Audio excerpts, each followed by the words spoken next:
சென்னை கோடம்பாக்கத்தில் மேம்பாலத்தில் உள்ள டிவைடர்கள் சேதமடைந்தது குறித்து நமது நியூஸ் 7 தமிழ் செய்தி வெளியான நிலையில் தற்போது அதன் எதிரொலியாக டைவர்டர்களில் பாதியளவு புதுப்பிக்கப்பட்டு உள்ளன. இது குறித்து நமது செய்தியாளர் ஹரீஷ் வழங்கிய கூடுதல் தகவல்களை தற்போது பார்க்கலாம். கடந்த ஒரு மாதத்துக்கு முன்பு நமது நியூஸ் 7 தமிழ் நடத்திய கள ஆய்வின்படி அதில் சென்னை கோடம்பாக்கத்தில் இருக்கக்கூடிய இந்த மேம்பாலத்தை நாம் குறிப்பிட்டு ஒரு செய்தி குறிப்பு ஒன்று வெளியாகியிருந்தோம். அதே போலவும் அந்த மேம்பாலத்தில் இருக்கக்கூடிய அனைத்து டிவைடர்களும் பழுதடைந்து இருக்குது. மேலும் அதில் அமைக்கப்பட்ட டிவைடர்கள் அனைத்தும் பிளாஸ்டிக்கால் அமைக்கப்பட்டிருந்ததால் என குற்றம் சாட்டப்பட்டிருந்தது. மேலும் அந்த டிவைடர்களை அகற்ற வேண்டும் என புதிய டிவைடர்கள் அமைத்து தர வேண்டும் என அந்த பகுதி மக்கள் கோரிக்கை வைத்துள்ளனர் அந்த செய்தி குறிப்பில்.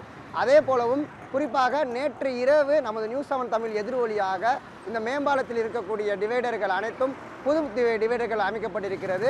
இது மாநகராட்சி தரப்பில் இது வரவேற்கப்பட்ட விஷயமாக பார்க்கப்படுகிறது. ஆனால் இங்கே அமைக்கப்பட்டிருக்க இந்த டிவைடர்கள் அனைத்தும் புதிதில்லை, ஒரு சிலர் மட்டும்தான் புதிதாக அமைக்கப்பட்டிருக்கிறது. மேலும் ஒரு டிவைடர் புதிதாக அமைக்கப்பட்டிருக்கிறதால் அதில் மக்கள் அருகில் இருக்க டிவைடர்கள் பழைய டிவைடர்கள் தான் அமைக்கப்பட்டிருக்கிறது. முழுதாக இதை அகற்றவில்லை. குறிப்பாக கடந்த மாதம் அந்த செய்தி குறிப்பிட்டு ஒருவர் பேட்டி கொடுத்திருந்தால் அந்த பேட்டியில் எங்களுக்கு இந்த பிளாஸ்டிக் டிவைடர்கள் வேண்டாம், முழுமையாக அகற்றிவிட்டு காங்கிரீட் செவுறு மூலியமாக ஒரு டிவைடர்கள் அமைத்து தர வேண்டும் என அந்த கோடம்பாக்கம் பகுதியில் சேர்ந்த ஒருவர் குறிப்பிட்டிருந்தார். வணக்கம், என்னோட பேர் எம் பெஞ்சமின். நான் கோடம்பாக்கத்தில் இருக்கிறேன்.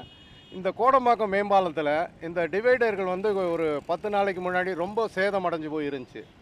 அதை இந்த நியூஸ் சேனல்காரங்க அதை முன்னிலைப்படுத்தி போட்டு இன்றைக்கி அதை சென்னை மாநகராட்சியும் ப்ளஸ் போக்குவரத்து காவல்துறையினரும் அதை சீர் செஞ்சு இன்றைக்கி அதை பார்க்குறதுக்கு ரொம்ப அழகாக இருக்குது. இதை பொதுமக்கள் நல்ல முறையில் பயன்படுத்தி இன்னும் நிறையா உபயோகப்படுத்துமாறு தாழ்மையுடன் கேட்டுக்கொள்கிறேன். இது போக இன்னும் பாதி வரைக்கும் தான் போட்டிருக்காங்க. இன்னும் ஃபுல் பாலத்துக்கும் போட்டு இன்னும் இந்த கோடம்பாக்கம் மேம்பாலத்தை இன்னும் மேம்படுத்தினா இந்த பகுதியாக போகிற அனைத்து மக்களுக்கும் ரொம்ப உபயோகமாக இருக்கும் என்று எங்கள் கோடம்பாக்கம் ஏரியா சார்பில் மிகவும் தாழ்மையுடன் கேட்டுக்கொள்கிறேன். மேலும் தமிழக அரசால், அதாவது முதலமைச்சர் அவர்கள் தமிழகமானது மாடல் ஆட்சியால் பயந்து கொண்டு இருக்கிறது என்று கூறுகிறார். ஆனால் மேம்பாலத்திற்கு மேலே சவுக்கு கம்புகள் வைப்பது தான் மாடல் ஆட்சியா என கோடம்பாக்கத்தில் இருக்கக்கூடிய மக்கள் மனதில் ஒரு கேள்வியாக எழுதியிருக்கு.